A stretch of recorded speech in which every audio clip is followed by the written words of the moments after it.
Hello everybody, my name is James Games and welcome back to another TCM video. So at the time of this recording, 19 hours ago, Texas Chainsaw Massacre's Twitter page has released a brand new set of patch notes that will be coming September 19th, 2023. We're getting patches pretty much every week now consistently, which is super awesome. It really gives me confidence for how far the game is going to go because I do love this game very much. I know we all do who watch content on this game. So it feels really good to me that they're updating every single week pretty much. At least they've been on a roll every couple of weeks to get some patch notes out, and this one's going to be a pretty good one. I'm looking forward to it. I read through a little bit of it and it's looking really good, but we're going to be going over today. So without further ado, let's take a look at the new patch notes coming September 19th, 2023 for the Texas Chainsaw Massacre. All right, let's take a look here. Patch notes September 19th. We have the details of our latest upcoming rapid patch set to go out on Tuesday, September 19th. Keep in mind, this all depends on final QA and cert and may be subject to change. Stay tuned and we'll confirm Monday on the timing. We have continued to tune and improve our anti-cheat measures, that's good, and this patch carries some more vital changes there that we cannot share the specific details of for obvious reasons. Expect more news in this department as soon as we have it. Okay, that's great. They literally said this right out of the gate. PC not having crossplay has really been, it's been really tough, like especially for queue times and everything, at least for me anyway. Sometimes the queue times can be a little bit longer. Hearing that they keep telling us that they're working on this, especially this being the first thing they say before we actually get into the patch notes, is really awesome. It really shows to me that they are continuing to work on it and trying to get it out as quickly as possible, while also reassuring the PC community that we'll be getting to play with Xbox and PlayStation really soon. So really appreciate that. That's really nice, especially for me being playing on PC exclusively. All right, so now we're actually into the patch notes. The first thing up is they fixed Sissy's poison attacks. I remember this being quite a problem, making Sissy very strong. It was not supposed to be a thing in the game, but it was a bug, and now they fixed it. So this bug resulted in all Sissy attacks having a poison effect. Sissy's normal attacks will no longer have a poison effect. Her special blend can still provide a poison attack only on her next strike, so you can still have this. It's just you're going to need a perk for it called Special Blend. And rubber legs can still slow down victims already affected by the poison.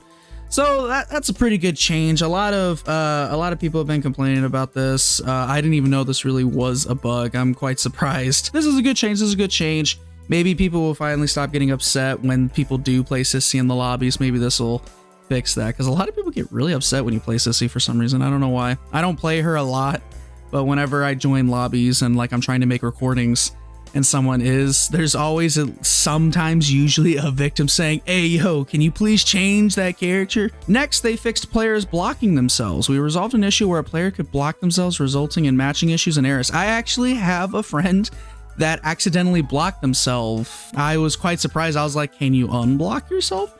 And he wasn't able to. So thankfully this will fix. I honestly couldn't believe it. Like, I never blocked myself, but I had a friend who actually had this happen to him. So, changed fuse box locations on Slaughterhouse. This is another pretty good one. The fuse box will no longer spawn next to the Slaughterhouse door. We have replaced that with a new spawn on the side of the shed near the valve exit gate. They're going to spawn really close together, which I think is really nice. But yeah, the next one is they have replaced that with a new spawn on the side of the shed near valve exit gate. The next thing that they changed is valve handle spawns on Slaughterhouse. Okay, this is good. This is interesting. We moved the spawn location on the valve handle on the side of the garage to be in a more high traffic area. Garage. Oh yeah, I know the one that they're talking about. I'm pretty sure that's the one with the ladder going up. So yeah, that's a good change. I remember it spawning there quite a lot. So that's a good change. They moved the spawn location of the valve handle on the side of the animal pen to be in a more high traffic area. So from the looks of it, they have moved 2 spawns for valve handles, and they just had 1 change for the fuse box. That's good. Next thing they have tuned is the efficient grappler perk levels reduced. This perk provides a percentage chance to keep scrap after a close encounter. Gonna be honest, I don't play victim a lot, so I did not even know that this was a perk.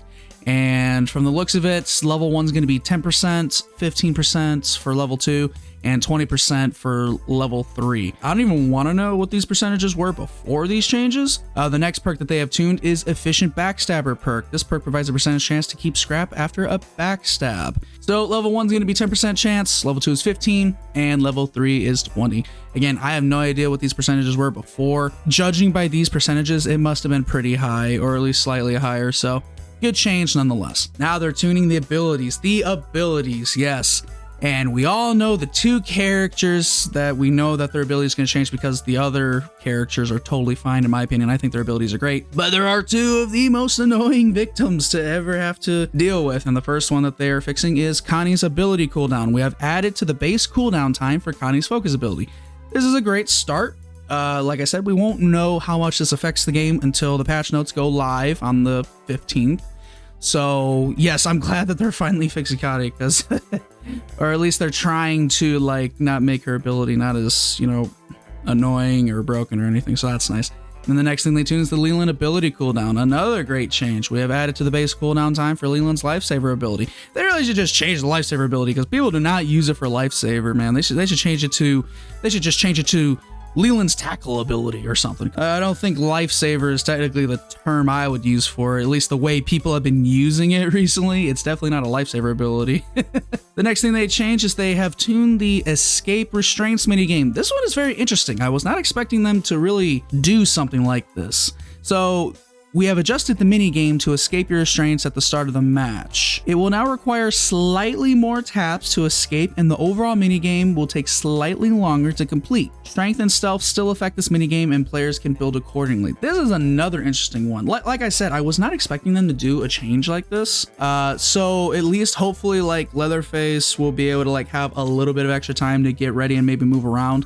I think this is a pretty good change. I can't wait to see how this affects the game's speed. Gosh dang, I can't tell you, like I've had at least, if I could remember correctly, 2 or 3 times where Leland's got out of their shackles super early, ran to my spawn if they spawn close enough, and just hit me during the cutscene. Like, I was just standing there, like, it actually kind of scared me. Actually, I kind of got jump scared because I wasn't expecting to see a random person hit me, and I can't believe you can get affected during the cutscene. I think it's kind of hilarious.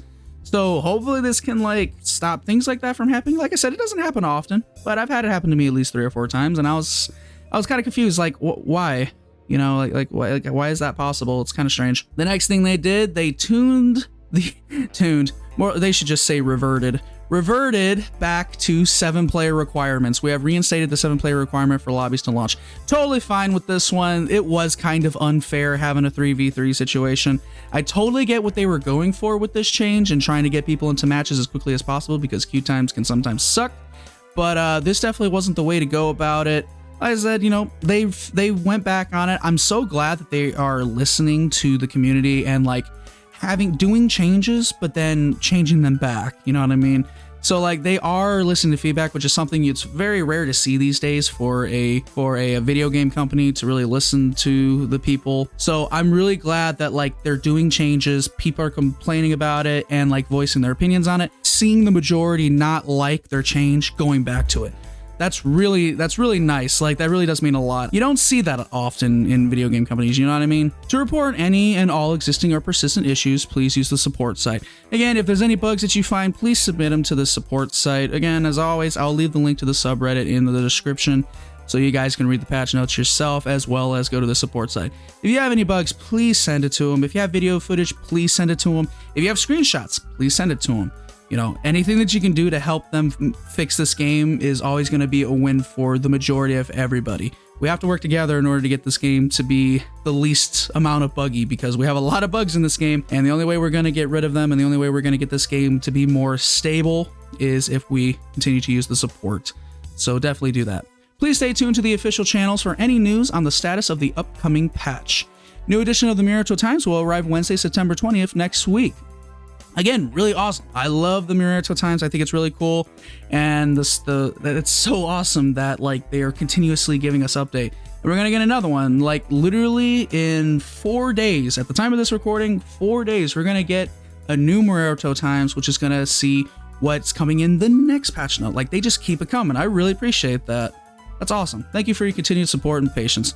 All right, everybody, so that was the patch notes. Really great stuff, really great changes. I'm very excited, to be honest. Really glad that they changed the valve issues. Glad they fixed some of the perks that I didn't know was like that. The Connie and Leland ability, can't wait to see how that works. Can't wait to see, you know, how that affects the game. Overall, I love this patch notes. This is a very nice one. Really good changes, really good changes. And I'm also really happy that they keep listening to the community. Anyways, everybody, that is the end of the video. Thank you everybody so much for watching. Hitchhiker video will be coming out really soon. I got a comment saying that someone wanted to see a new Hitchhiker build, and that will be coming out very soon. I am making a new build for him, so stay tuned on that. Stay safe, stay awesome, as always, stay cool, and I will see you guys in the next video. Bye-bye.